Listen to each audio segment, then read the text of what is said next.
Hello everybody and welcome back yet again for another drum playthrough review. Thanks all for tuning in and stopping by. It'll be great to have you all here today. For all you who are brand new, hi and welcome. My name is Nick. I'm a drummer and a multi-instrumentalist, and the reason why we do videos like these is so that way we can become better musicians by studying the technique of drummers who are much better than us and use that technique so that way we can benefit ourselves and make ourselves ultimately better. Improvement is always on the menu, guys, and we're going to be checking out a drummer that is really going to inspire you guys. I really hope so, at least. So I'm sure you guys have probably, at least those of you who have been following my channel for a little bit, you guys know that I'm a technical death metal type of guy. That's my favorite genre of metal. That's my favorite type of metal, is the death metal, deathcore, all that kind of stuff. It's super heavy, super fast, super cool. I love it. I love how it has roots in neoclassical stuff. It's absolutely sick. One of the bands that I know and I've seen live multiple times, they play tech death. They've played tech death for many years. And they make some absolutely amazing and beautiful stuff. And all their albums are insanely good. They've never produced a bad album. That band's name is Obscura. Now, they've gone through a lot of member changes and a lot of lineup changes over the years. And the dude that we're going to be checking out today is an absolutely phenomenal beast of a drummer. His name is Sebastian Lanser. He used to play with Obscura back with two albums, Acroasis and then I believe Diluvium as well. But this dude's an absolute unit of a drummer. He's an absolute beast, and there's a lot of cool stuff that we can learn from this guy. So we're going to check him out, and we're going to take a look at this video that he did. It's a playthrough of an Epilogue to Infinity, and this was also their album Diluvium. It's an absolutely killer record, and I highly recommend that. Something, you know, you should check out if you're really trying to get into tech death. It's beastly stuff. But let's check this fella out, shall we?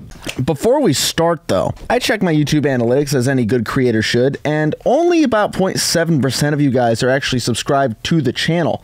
What are you guys doing with your lives? Go ahead and hit that subscribe button down below. We do a lot of fun stuff and a lot of videos just like this on here. We're going to have a lot more fun content coming your way, so stick around. It's going to be a fun journey.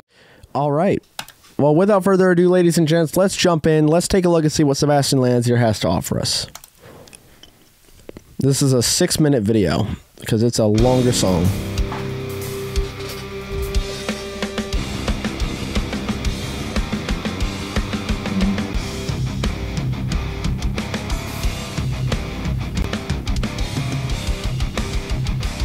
So first thing, I see there's a lot of dynamic changes that he's got going on.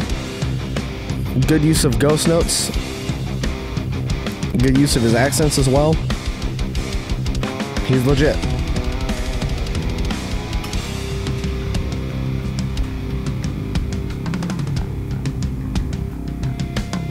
And his fills sound really good. This is very well mixed. He leaves his drum key too on his snare drum, which is kind of funny. I don't usually see people do that often. But, you know, it is what it is, man.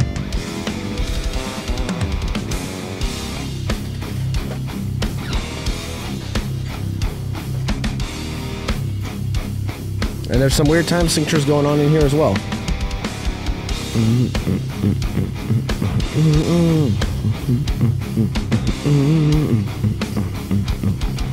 Such a good song, too. There's all sorts of cool stuff that this song has. It's slow, it goes faster a little bit later.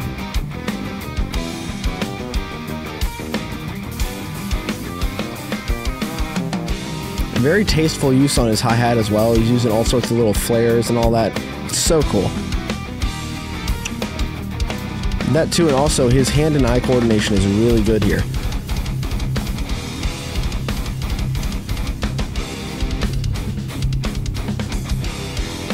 Because his hands know exactly where to go right when they need to go somewhere. Very good ankle technique as well. And full leg motion as well. He keeps it very nice and rhythmically tight, while keeping his technique very nice and loose.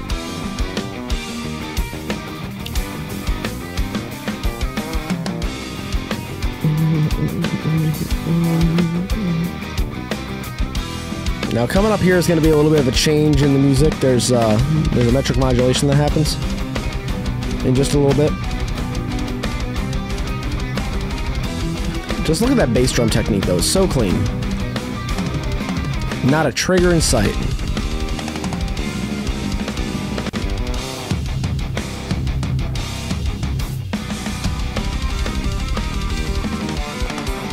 His technique is so clean. Look at his posture too. He's keeping that back straight.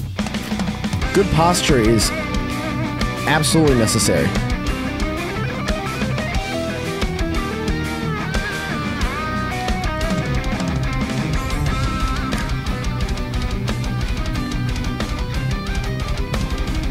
See, this is something that you really need to pay attention to as a drummer, is just the posture's really good. His technique is very nice and loose and clean. And here's that change I was talking about now.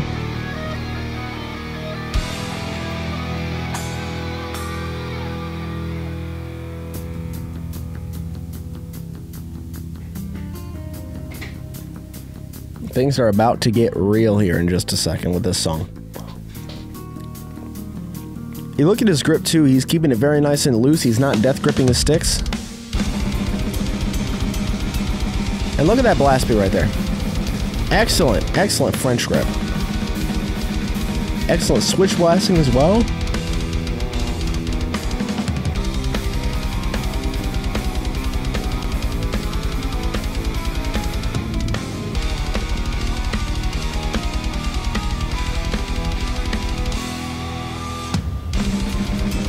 Just look at that. Excellent French grip. He's not even using his wrist whatsoever in there. That's all just straight coming from right from the fingers right there. It's beautiful. Dude is fast.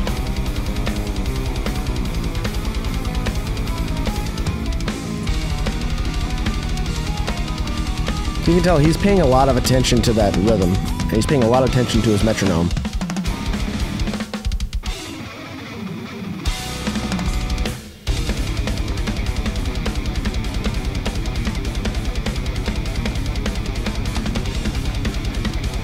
Look at that. The polyrhythms are endless, dude.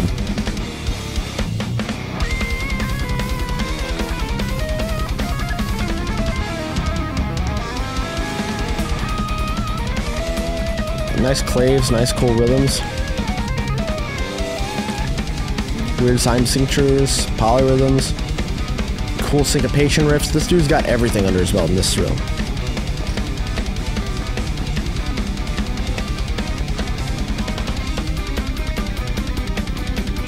Now look at how loose he is keeping those sticks. He's like barely gripping onto it.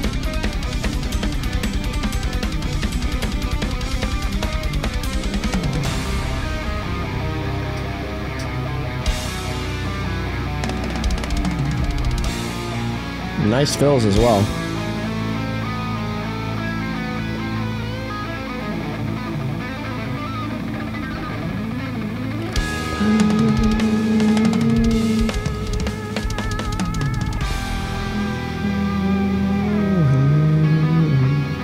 Yep, so beautiful. That technique is damn near flawless. Damn near flawless. And the man is sponsored, obviously, with good reason.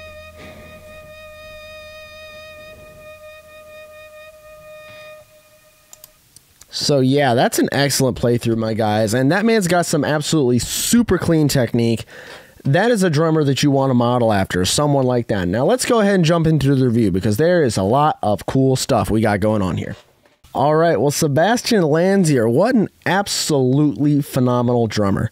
This dude's been playing drums for many years, and he's been playing technical death metal for a very long time. He's got a lot of different genres as well that he's studied outside of metal that have helped him to build the style that he has today. His ghost notes, absolutely beautiful. Very well placed. They stayed ghost notes. They didn't, you know, come up too loud in the mix or anything like that. His accents were really nice and powerful. His rim shots were really nice and poppy, and we like that. You'll notice that he had a lot of cool different dynamic shifts as far as, you know, his subdivisions were going in there. He was using a lot of cool polyrhythms. You were noticing some like 3 against 4, some 2 against 3, stuff like that in there. And ultimately, he was adding a whole bunch of different layers to complement the mix that was going on there. What this is probably the biggest testament to, compositionally, he's very advanced as a drummer. And this is something that we as drummers need to take into effect. One thing that is important is technique, and building good technique that is solid, that is not tight, that is nice and loose, and also something that is going to be more focused on longevity and stuff like that. But one thing that I think we tend to overlook a little bit more often is not just really the technique and all that stuff. We tend to prioritize stuff like speed and